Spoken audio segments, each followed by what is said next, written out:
warahmatullahi wabarakatuh. Hashama harkafune Haacaaluu du'uun isaa nama garaa nama nyaata. Amma Juwaayii sun jalaa qabame. Hamzallee nu jalaa qabame. Innuu jaalannaa keessaan hin beeknu. Amma Juwaayii qabamee akka inni nyaata garaa qullaa bulee garaa nama nyaatas kunis garuu Haacaaluu hunduun isaa garaa nama nyaata. Ammas Haacaaluu hunduurra Abiyyi kana dhaaba ija babaakata. Abiyyiin akka nama qaatiraa bulee barbarre immoo soogidda irra buusee fakkaata. Qaatiraa bulee fakkaata.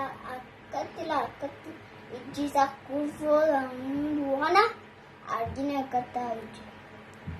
Inni nu akka utaanii fakkaata. Namni hundi jijjibbuu jira.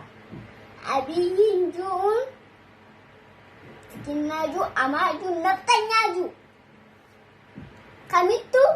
Kamittuu nuuf nama ta'a. Kana kun Abiyyiin jiruun kunu akkatti nama ajjeesaa oolu. Eenyu kun? Xixinnaa naftanyaa. Uti dina baanu ajjeesta. Sirraa kaballaa nu agarta. Haa biyya tana jiru haachi biyya tanarraa achi sii dhufuu jiranii miti. Asirraa ajjeennee sii finna. Nu agar manuma biyya mukaayiroo tanatti sirraa agarina. Nu agartan.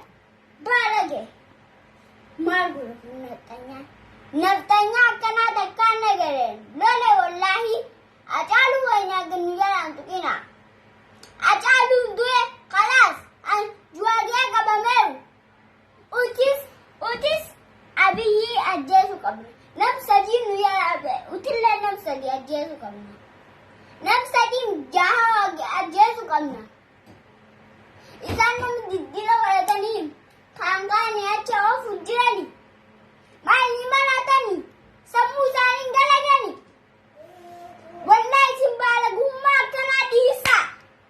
Isin dadhabne isin hin jaalannu.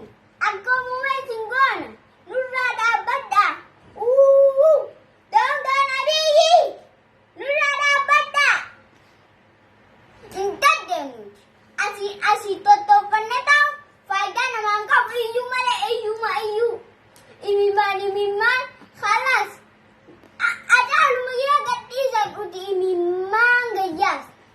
Haacaalumaana akkam goona dhiiga isaa kafaluu qabnaaf.